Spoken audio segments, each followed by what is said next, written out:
আসসালামু আলাইকুম। কেমন আছেন সবাই? আশা করছি যে যেখানেই আছেন আল্লাহর অশেষ রহমতে সবাই ভালো আছেন। আমরাও আলহামদুলিল্লাহ ভালো আছি। আরও একটি নতুন ভিডিও দেখার জন্য আপনাদের সবাইকে আমন্ত্রণ জানাচ্ছি। তো আজকে কিন্তু অনেক দিন পর একটি নতুন ভিডিও আপনাদের সঙ্গে শেয়ার করছি। আসলে অনেক বেশি ব্যস্ততার কারণে কোনো ভিডিও করতেও পারিনি তেমন, আর শেয়ার করার মতো ছিল না। তো আজকে ভাবলাম যে না, একটা ভিডিও আপনাদের সঙ্গে শেয়ার করা উচিত। অনেক দিন হয়ে গিয়েছে। হয়েছে কি, আমার ছেলের সুন্নতে খাতনা করিয়েছি আলহামদুলিল্লাহ। সবাই ওর জন্য দোয়া করবেন, ও যেন তাড়াতাড়ি সুস্থ হয়ে যেতে পারে।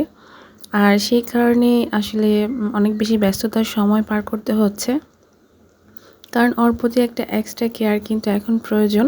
তো যেহেতু একা থাকি, একা হাতে সব কিছু করতে হয়, সেক্ষেত্রে কিন্তু ওকে আমার সময়টা দিয়ে সারাদিনের কাজকর্ম করে আদার্স কোনো কিছু করার একদমই সময় পাই না। তো ঈদের পরে আসলে অর্ডারের কোনো কাজই এখন আমি ধরতে পারিনি, তবে এখন থেকে শুরু করবো আস্তে আস্তে করে। তো এটা হচ্ছে আমি পেস্ট্রি কেক তৈরি করছি। বাচ্চারা প্রায়ই আবদার করে পেস্ট্রি কেকের জন্য। তো দেখা যায় সবসময় কিন্তু বাহির থেকে কিনে দেওয়া সম্ভব না। তো ছোট বড় আমরা কিন্তু সবাই এটা খুব পছন্দ করি। তো এজন্য ওদেরকে আমি জাস্ট এটা পেস্ট্রির যেই পিসগুলো আছে ওরকম করে বানিয়ে দেওয়ার চেষ্টা করছি। এটা ভ্যানিলা ফ্লেভারে তৈরি করেছি, আর কেকটা কিন্তু মাশাআল্লাহ অসম্ভব মজা হয়েছিল আর ভীষণ সফটও হয়েছিল। অনেক বেশি দাম দিয়ে আর অস্বাস্থ্যকর পরিবেশের বাইরের কেক না খাইয়ে যদি আমরা একটু কষ্ট করে বাচ্চাদেরকে এভাবে বানিয়ে দিতে পারি, একদিকে যেমন সেভিংস হবে আর দিয়ে কিন্তু স্বাস্থ্যকর খাবারটাও হবে। তো এটা আসলে আমরা কিন্তু একটু চেষ্টা করলেই বাসায় বানিয়ে ফেলতে পারি। এখন আপনাদেরকে দেখাচ্ছি এটা আসলে কতটা সফট হয়েছে। এটা দেখতে যতটা ইয়াম্মি লাগছে, আসলে খেতেও কিন্তু অনেক বেশি টেস্টি ছিল। তো আশা করছি আপনারা বাসায় ট্রাই করবেন, আপনাদের কাছেও ভালো লাগবে। কয়েকদিন তো রান্না বান্নাই করতে পারিনি বলতে, মা তারপর শাশুড়ি তরকারি পাঠিয়ে দিয়েছে। তো এগুলো মা পাঠিয়েছে, তো এগুলো আমি এখন বের করছি। মা লতি দিয়ে শুটকি দিয়ে রান্না করেছে।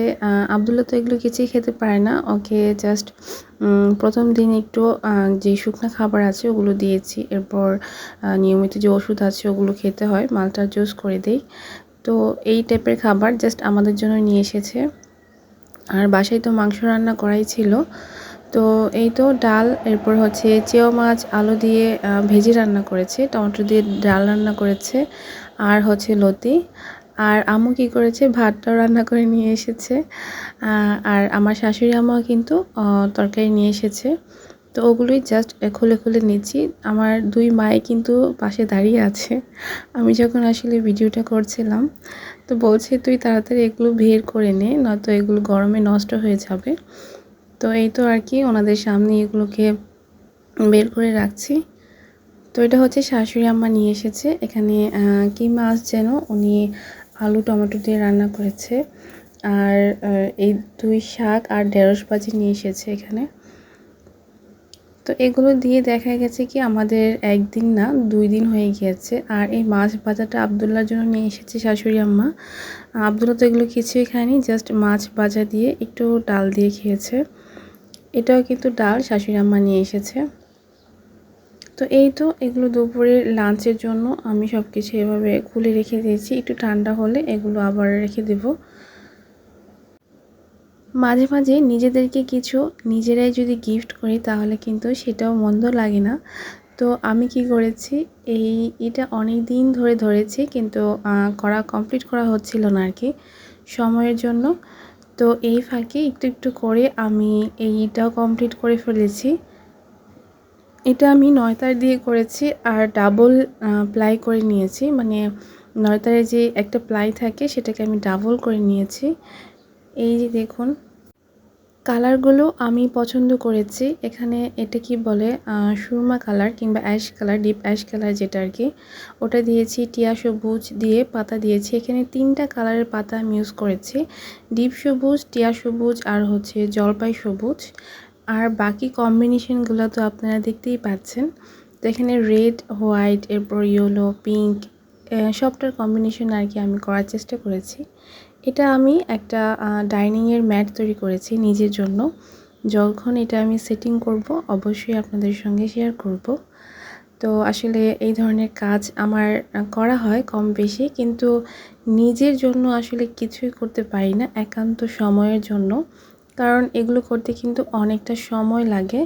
তো এজন্য আর কি করে করা হয় না, আর একটা কাজ ধরলেও সেটা পড়ে থাকে, করতে পারি না সময়ের জন্য। তো এখন আবারও অর্ডারের কাজ শুরু করেছি। ঈদের পরই কিন্তু অর্ডারের কাজটা শুরু করা হয়নি। তো এখন থেকে আবারও আলহামদুলিল্লাহ শুরু করেছি একটু একটু করে। তো এখন এর ফাঁকে যদি আমি রেডি না করতাম তাহলে কিন্তু আবারও অনেক দিন পরে থাকতো। তো কেমন হয়েছে আপুরা ম্যাটটা আমাকে অবশ্যই কমেন্ট করে জানাবেন। আর আপুদের কিছু রিকোয়েস্টেড ভিডিও আছে, সেগুলো নিয়েও কিন্তু আস্তে আস্তে আমি আপনাদের সঙ্গে ভিডিও শেয়ার করার চেষ্টা করব। আশা রাখছি আপুরা আমার সঙ্গেই থাকবেন। তো আজকের ভিডিওটি আমি এখানেই শেষ করছি। দেখা হবে নতুন কোনো এক ভিডিও নিয়ে। সেই পর্যন্ত সবাই ভালো থাকবেন, সুস্থ থাকবেন, আর আমাদের জন্য দোয়া করবেন। আল্লাহ হাফেজ। আসসালামু আলাইকুম।